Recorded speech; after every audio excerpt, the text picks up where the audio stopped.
CloudDB, shaping your new normal.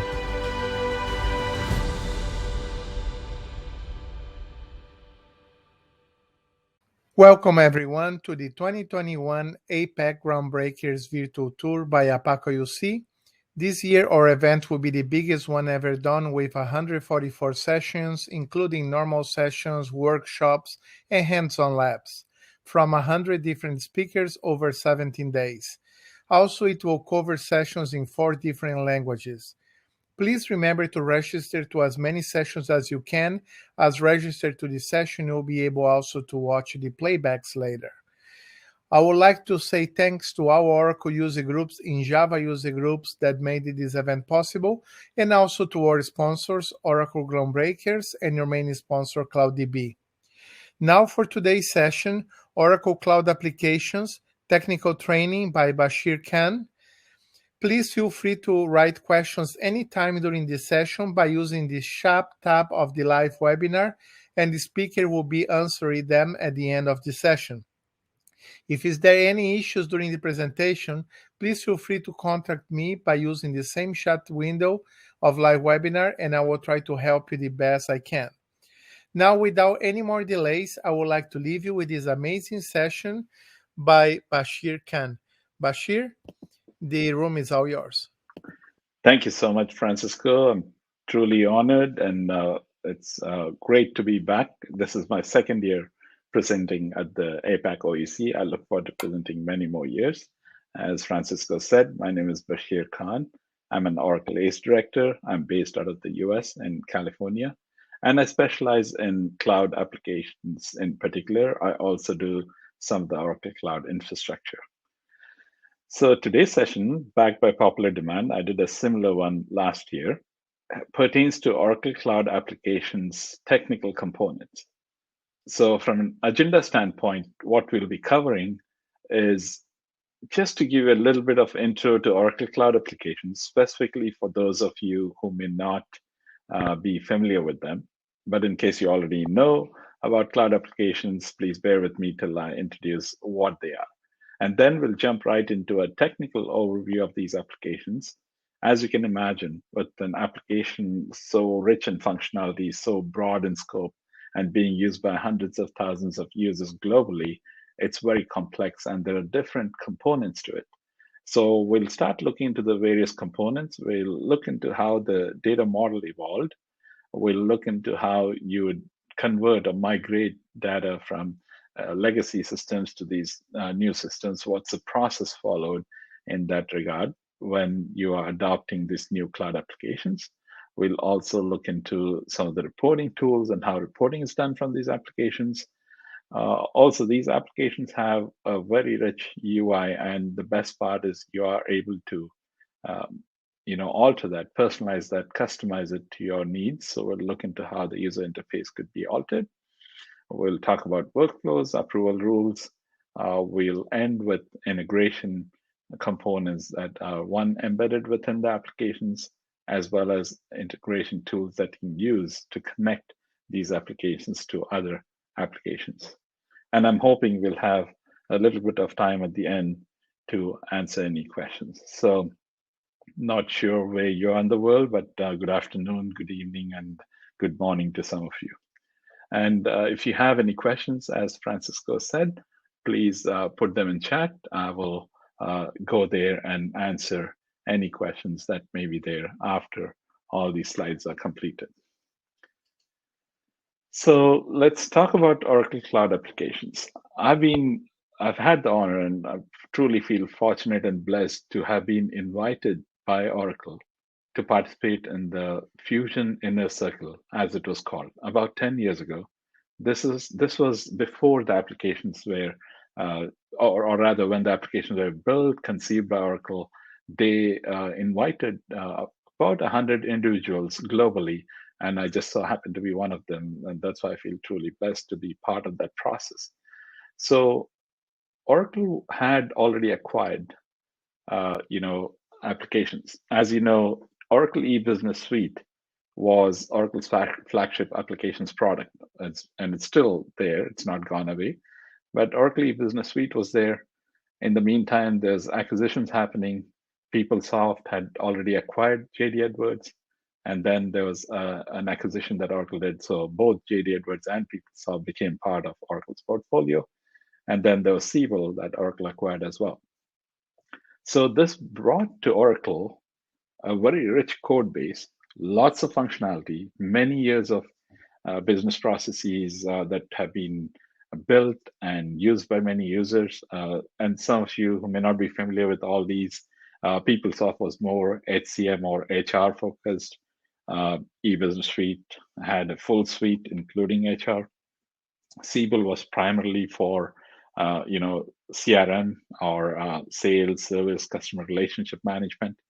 And then JD Edward was another very versatile ERP, but specifically was well known for its vertical manufacturing and distribution capabilities. So imagine having 4 very powerful application suites.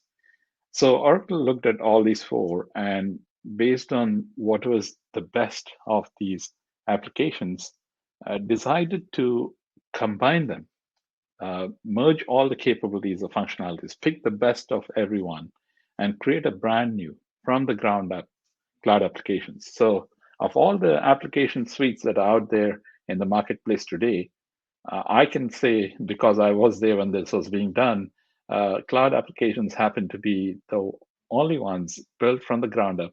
Rather, I shouldn't say only ones. There's some others that were built from the ground up for the cloud, but they had lesser functionality. You had others that are out there. You may have heard of Salesforce, Workday, but they only covered a certain aspect of the functionality. But cloud applications were able to address all functionality that any business needs. And we'll talk about what all they cover. So it was built from the ground up, designed for the cloud, and it took many, many years. So in fact, I remember tweeting about this. I just completed 14 years of my membership with Twitter. I can't believe that much time has gone by since Twitter started, or rather I started on Twitter. But I tweeted saying this is probably the largest software development effort happening in the world at that time. So a huge effort, a lot of teams involved, and Oracle managed to create a very modern set of applications from the ground up, brand new code base, pulling in all the functionality, the technology that all these different applications brought to them through the acquisitions and their own products. And you ended up with a suite of applications that covered your enterprise resource planning, your enterprise performance management, HCM, human capital management, talent management, meaning hiring people. You had marketing, sales, and service, namely CRM. So as you can see, there's a whole gamut of applications that are contained within this modern cloud applications. And to give you a little deeper look at what this means, so when you look at ERP, we're talking about enterprise resource planning. So it includes planning and budgeting your finances, handling all your financial transactions, consolidation across. If you're a global enterprise, you can consolidate and report your financials. There's purchasing, there's sourcing from different suppliers, managing all your projects, managing your risk and compliance, and so forth. So the complete ERP suite. In fact, I do have a presentation coming up soon on enterprise resource planning and all these to further understand. So if you're interested, hit me up. I have my contact information on the last slide. But then when you look at HCM, it involves managing all your human resources, all your employees and their payroll and their goals and performance and rewards, and making sure you have succession planning. You're able to look for talent and hire them, retain them. That includes recruiting and onboarding. So the complete suite to manage your human resources capabilities. Then you have CRM, which is very important to many firms. I can't think of a company that's interacting with customers not having some degree of automation. So it means keeping track of your accounts, your sales pipeline, tracking your opportunities, marketing to your customers. It involves providing quotes to your customers. It involves establishing e-commerce site websites. It also includes any kind of after service like repairs, or you either send your technicians out to repair or bring it back in for depot repair and so forth. So everything you do, every interaction you do with your customers is automated through this set of functionality. So customer experience is another great set of modules that this application include. And if you're a distribution or manufacturing firm, obviously you have to look into sourcing, interacting with suppliers, pulling goods from, buying goods from them. Then there may be some goods you're manufacturing internally. So you purchase the raw materials, you're tracking new product creation, the whole life cycle of product creation, managing all your item master, the product master, planning for your supplies, making sure everything is in place for your manufacturing or distribution, capturing orders from customers, fulfilling them, shipping out the orders, and the logistics. If you had to ship, truck them, or send them via, any of the logistics providers like FedEx or UPS.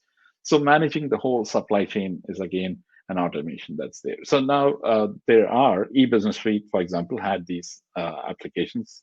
What I'm trying to show you is that Oracle took the time and has built a complete suite from the ground up for the cloud, and it's provided as a licensed offering, software as a service. That it's a tier 1 application that's become very affordable because it's hosted in the cloud, and customers are now paying on a monthly fee per user rather than buying all the software up front and installing it on hardware and then trying to manage it themselves. So that's what the Oracle Cloud applications are. So if you have any questions on what I just described, feel free to post them on chat, and I will catch up with you after we look at the technical overview.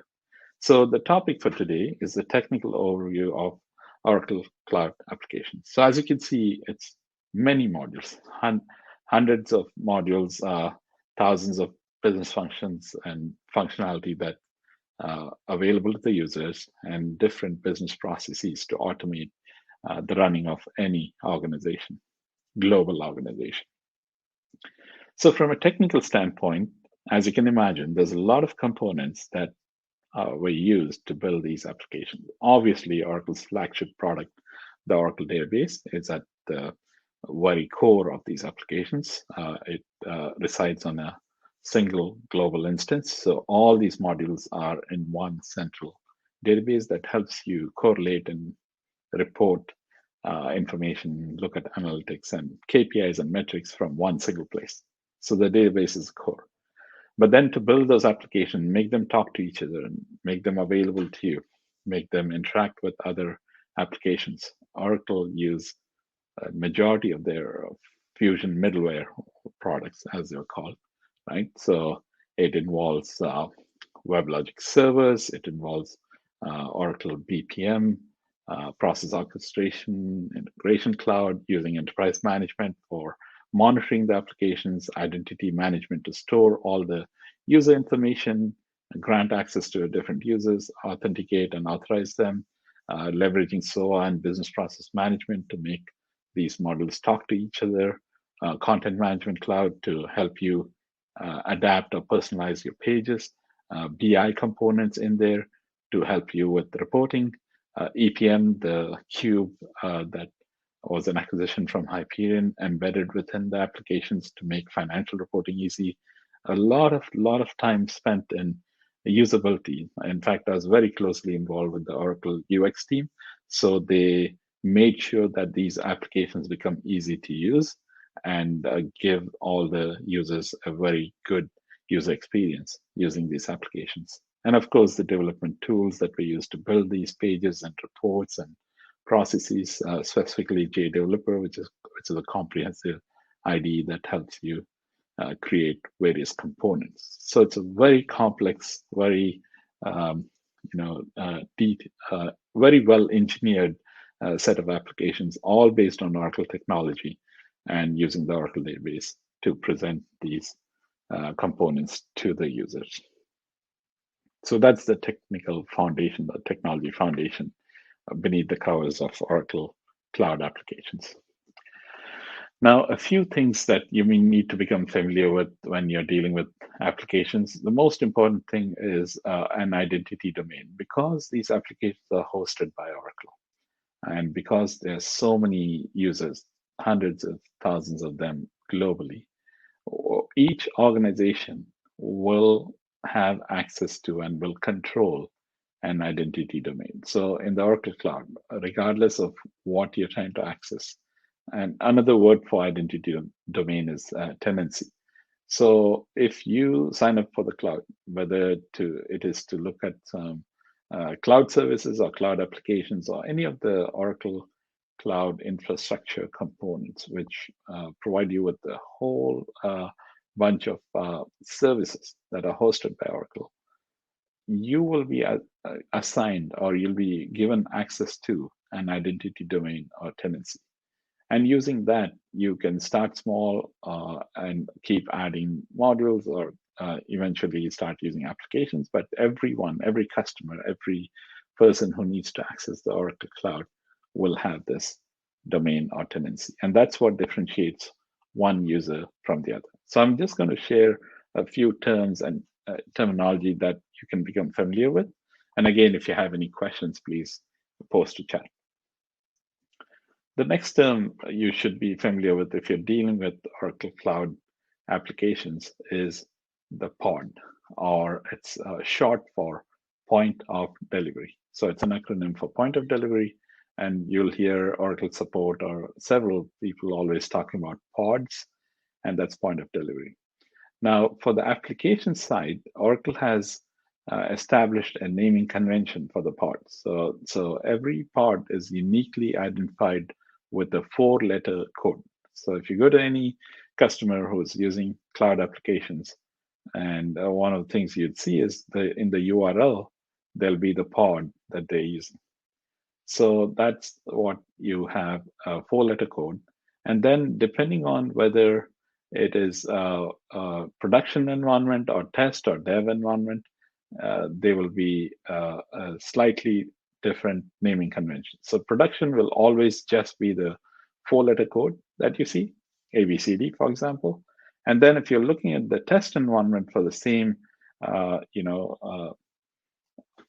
point of delivery, then it'll have a dash test suffix. So abcd.test would be test. For dev, because there could be multiple dev environments, Oracle has a convention where it'll be abcd-dev1, abcd-dev2, and so on. So you can have multiple dev environments. So that's the pattern that's followed for Oracle Cloud applications. On the right-hand side, note that when you're dealing with ERP or supply chain, the single global instance that I talked about, you will have a URL that will look like this, abcd.fa, stands for Fusion Applications dot. We'll shortly talk about the US6 that represents the data center, and we'll talk about that momentarily. And then you'll have the oraclecloud.com and so on. But the only difference is for planning and budgeting, you have a slightly different URL. So planning and budgeting instances will always have planning as a prefix, and then the test environment for planning will have the test between the word planning and the pod. So you see it's not planning abcd-test, it's actually planning test abcd. So that's the difference between planning and budgeting cloud. Just wanted to give you some insights into if someone has something open on a page in a browser and you're looking at it, by understanding how they're named, you could quickly determine, oh, they're looking at an ERP or a supply chain or HCM instance, which would be the naming convention on top. Or if they're using planning and budgeting, if you see the word planning in the URL, it absolutely means that they're using an EPM or enterprise performance management planning and budgeting product. Okay, so I hope that helps. Next, I mentioned the data centers, and Oracle has been growing. This is kind of outdated. There are many data centers now, and each of them have a three-letter denotation, the first two representing the country or the region, and then a sequence number to denote different data centers in the same general location. So as you can see, these are the different locations. So this is another useful thing for you to know. If you're looking at the URL and you see any of these codes, then you know where that particular application is hosted. And most recently, there's an announcement that Oracle opened their first data center in France and so on. So every data center will have a three-letter notation, the last one being a number. So that's something else that could help you understand how Oracle applications URLs are established. So once you paste this URL in the browser, you'll be able to log into the applications and get into them. Okay. With that, let's jump into the data model. Now, as I said, all these applications are sitting in one single database. It's very similar to eBusiness Suite. Predominantly, the data model came from eBusiness Suite, and some of it came from Siebel. So remember, I told you in the beginning that these applications were formed by merging the best capabilities, the best technology from all the 4 different code bases that Oracle had. So again, it's eBusiness Suite, it's PeopleSoft, it's JD Edwards, and Siebel. So from a data model standpoint, if you go look at the underlying objects, the tables, and some of the packages even, you'd see a familiarity with eBusiness Suite. But I want to assure you it's not eBusiness Suite, because some folks who felt that they have worked with eBusiness Suite for 20 years, 15 years, and they would know what Fusion applications are. There is a learning curve. As much as it's using components from all these applications are completely different. They behave differently. They need to be configured differently. They're used differently. So you really need to spend the time and learn these applications. So the data model came from EBS and Siebel. And then there were some components of PeopleSoft that were added. PeopleSoft has this amazing features called trees. So think of it as hierarchies that are used to define a roll-up structure. You can drill up or drill down. So Oracle took that very unique feature that PeopleSoft always had and included that in Fusion applications. They also leveraged the date effectivity algorithms from PeopleSoft, which was predominantly an HCM or HR system.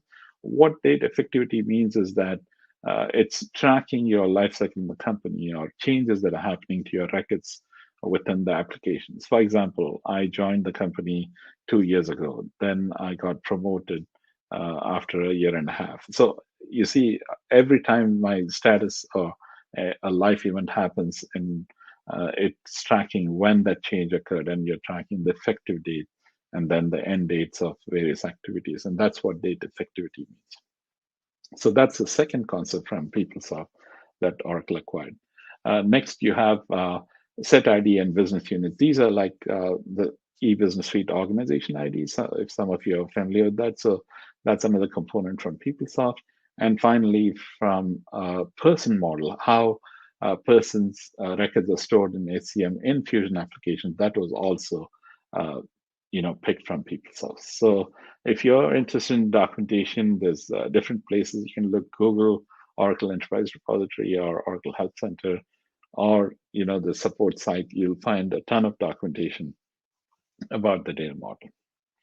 So just an example, you have this URL, and once you select, I'm showing you the path. So these slides will be uploaded to the APAC OEC site, so you can get the details from them. So just showing you one example of how you can get to, okay, how does my AP aging periods table look like? And once you get to the table page, every object has a page. You'll get details of what the table is used for, what the primary keys are, what the columns are, and so forth. So it's very comprehensive data dictionary that's available out there, and you can get access to it. So it'd be a great idea, because there's so many objects involved, for you to uptake and learn how the data models are. That'll help you translate into, if you want to build reports or metrics or dashboards, you need to understand the underlying data. So this is a good place to go and learn about the data model. The time on this particular session is limited, so I'm going to touch on some key aspects in different areas, and then we can look into that way we can look at all the components, and later if you have questions, I can address them. Now, if you want to actually query the data model, now, important note for you is some of you may be used to connecting to the database on other applications. For example, eBusiness Suite was on-premise, so that means you had access to the backend. You can connect to the database using different tools like SQL Developer or Toad. You can directly connect and query the database. With cloud applications, because they're hosted, the only way you could get to them is through browser, specifically through BI Publisher. So you see, remember I told you about the pod and the data center? So if you use this URL, the pod.fa for Fusion Applications .datacenter.oracle.cloud.com, the important thing is you put that word at the end, XML server. So it's basically XML server BI Publisher. Once you go to that page, you'll be able to create a data model and select star from that table, and you can see all the columns. You can see a sample of up to 200 rows. So it helps you better understand all the objects that are in there. So this is just, again, a step-by-step example of how you can connect to the data model and get to understand it better and learn more about it. Next, we'll talk about data conversion. Conversion is always required when you're moving from old system to new, right? So if anytime you're changing the applications, whatever old data you had to bring it over. So the predominant tool used to do the conversion is FBDI. So if someone uses the acronym FBDI, here you know what it is. It's file-based data integration. What that means is you have to download templates that Oracle has provided. These templates are macros. So you can populate all the data in this template. You click a button, and the macro generate one or more files. The files it generates are comma-separated value files, CSV files.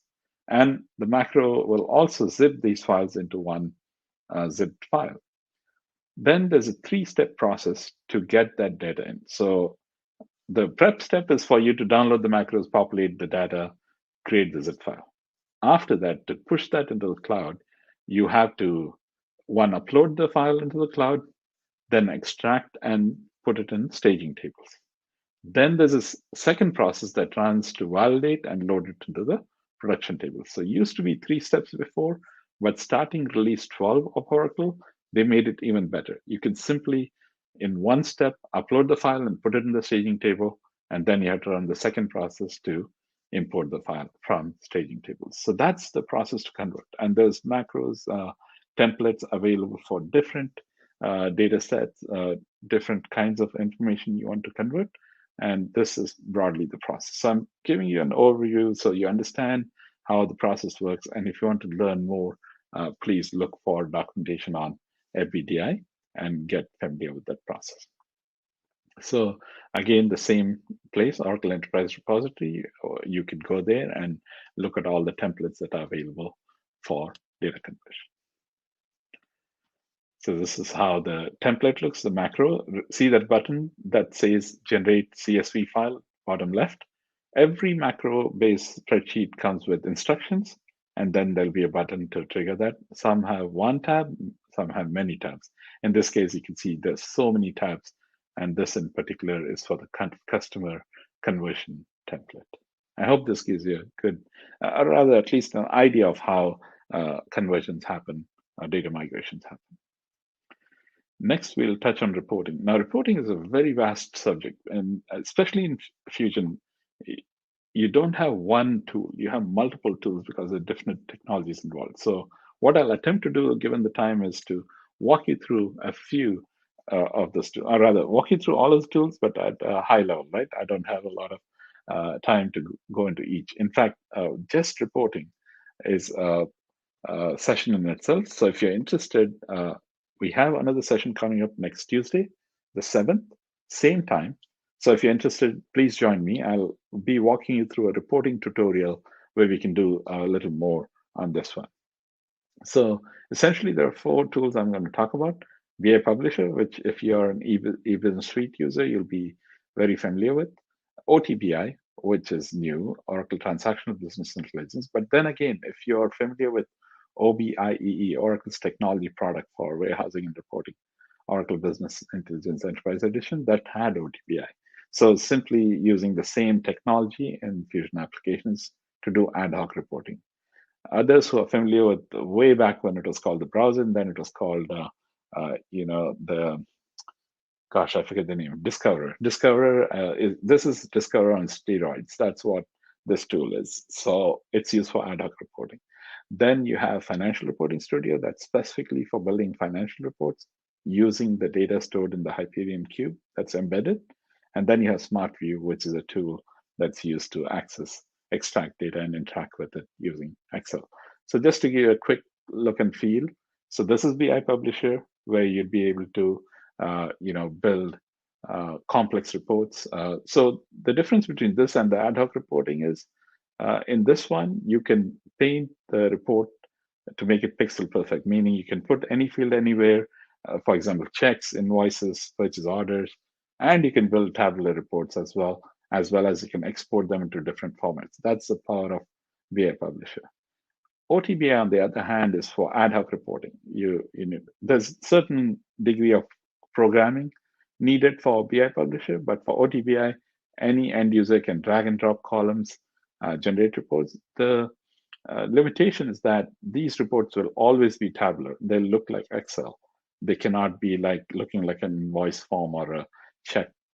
So this is OTBI for quickly extracting information, analyzing it, and for building charts. So you can really build very nice charts and graphs using OTBI. Next, Financial Reporting Studio, probably the most complex development tool here. In fact, Oracle had a desktop version, and now they migrated it to a browser-based version, but it's specifically to build any reports, financial reports that pertain to the general ledger balances. So this is used for final reporting like income statements, balance sheets, cash flow statements, and so forth. And lastly, SmartView is Excel connecting to the cloud and being able to pull the information, query the information, and interact with it. That's what SmartView is. Most of the accounting team members, they love this. They're already familiar with Excel. Imagine being able to get the latest and greatest information, refreshing it and understanding it. And you can actually drill down from here. So those capabilities are what the finance teams like about these tools. So after I upload this slide, please look at this specific slide that explains which tool is right for which job, right? So everything in orange is for transactional data reporting. You can see the tools that help with transactional data. And then you have the balances reporting where you only have the two tools, Financial Reporting Studio and SmartView. So this helps you navigate and understand which tool to use for what purpose. Next, we'll look at the user interface. Now, behind the scenes user interface is essentially Web Center being used as a UI. That lends itself to nicely changing the pages on the application. So in the beginning, Oracle used predominantly ADF, Application Development Framework. What's happening more recently is that they're going with the lightweight framework, Oracle Jet, and that's where the newer pages are being built. So one of the things to note is that in Fusion applications, you don't have the tools of the yesteryears which were used to build these pages. So no Oracle Forms, which was used in eBusiness Suite, none of the JDE PeopleSoft People tools or Siebel tools, respectively for JDE PeopleSoft and Siebel. So it's a brand new tooling. It's all Java-based. The dashboard is based on Web Center, as I mentioned. So because of all this, you also do not have the Oracle portal from eBusiness Suite or the PeopleSoft Enterprise portal. So there's a big shift in how the user interface is presented and could be altered. So modifying or personalizing the user interface, those of you familiar with the Oracle portal or Web Center may see the similarity. So you can actually get into a edit mode where you can add content on the page, embed links, adjust the layout, hide or show fields. So that all these personalizations are possible. And the best part is when you do it this way, upgrades are protected, meaning whatever you customize before the upgrade, it's all stored as metadata. So the data travels with the upgrade, and next time with the new version, you're seeing the same customization. Unlike before, when you customize, you're stuck with the customized pages and you aren't able to move to the newer version. That goes away with this approach. So just a series of steps again as to how you can do the customizations. I wish I could have stopped and shown you each of these exercises, but at least I thought I'll put the minimum amount of steps needed for you to get it done. So if you have access to an environment, do try it out and learn how to do it. Next, we're going to talk about workflows. Workflows are very important to any application. Some are internal, you don't see them, where information is flowing, say, from a CRM system where the opportunities are becoming ordered, that's happening internal. From order management, the invoices are flowing into AR, that's an internal one. But there are some workflows that human beings interact with. So those are business process management related. Those are typically called workflow rules or approval rules. So you have, different applications use different capabilities, all the older applications, but in Fusion, you can define them in two places. So only for purchasing, you go to an embedded set of pages within Fusion applications called functional set managers, and only the purchasing approval rules, like approvals of requisitions or purchase orders or change orders to purchase orders, can be defined there. All other modules, all other approval rules, you have to use the BPM worklist. So just to show you the difference between the two tools, this is how the functional setup manager looks for purchase order or purchasing related documents. And then this is how the BPM worklist looks. So definitely love the functional setup manager. It's much easier, cleaner to do, but here it's more involved. So there's a steep learning curve if you want to learn how to do approval rules in worklist. We're on the last section now, so we'll touch a little bit on integration. Very important to any application. I always pose the question, show me one company that has one system and they don't communicate with any other system and they run their business. Impossible. You talk to any organization, they'll have at least 2 or 3 or more systems they have to depend on, and that means data needs to flow between these, right? So what Oracle has done is they've provided several pre-built integrations, like, for example, talking to banks or benefit providers, and then they provide a whole bunch of services, SOAP or RESTful services, to push data out, and BI Publisher can also be used to push data out to these interfaces. And then for the inbound, again, they have SOAP or RESTful services to pull data in.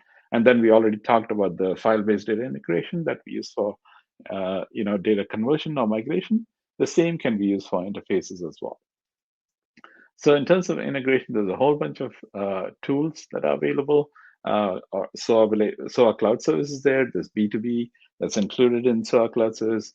There's still some people using what was called the Integration Cloud Service, but the move forward direction for Oracle is to use the Oracle Integration Cloud. And in fact, B2B is also available in Oracle Integration Cloud. So if there's you or your customers need to interact with or integrate with other systems, invest in Oracle Integration Cloud. That's part of the OCI Gen 2 offering, and you can leverage that.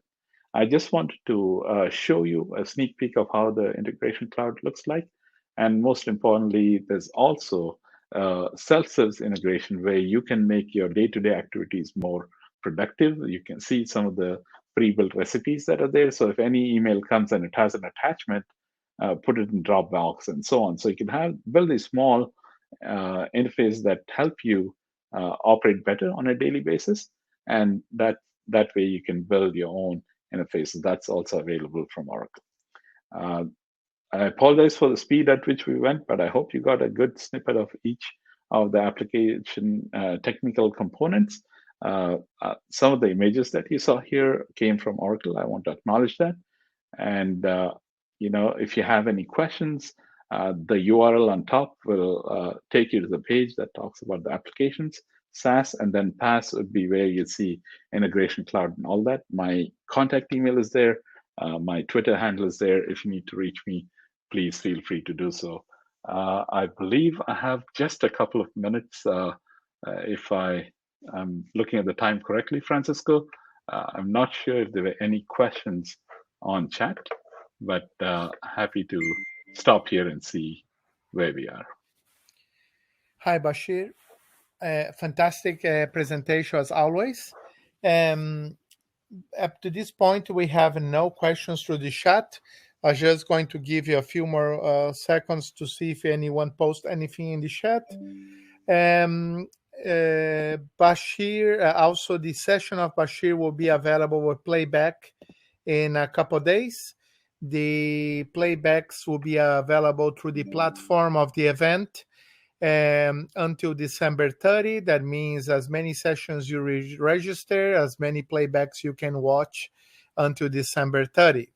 If you're watching this session on the playback, please feel free to contact Basheer Khan on his email on the screen, bkan@kinextech.com, or via his Twitter handle at BKHAN. And Basheer will be more than happy to answer any one of your questions. The people is always a little bit too shy to ask on the live session, but please feel free to ask at any time to Basheer directly if you're watching the replays through his email or his Twitter handle. Okay, Basheer, looks like the people is really, really shy. They don't want to post any questions on the chat. Saying that, thank you so much to take your time to present to us. I know for you is late evening at the moment, and thank you so much for the privilege to have you here. Thank you so much for having me, Francisco. I look forward to my next session on Tuesday. I hope team members, attendees are joining that, and I hope to continue speaking at your upcoming conferences. Thanks again for hosting. Thank you so much, Basheer. Please take care and be safe. You too. Take care. Bye-bye. Cheers. Bye-bye. CloudDB, shaping your new normal.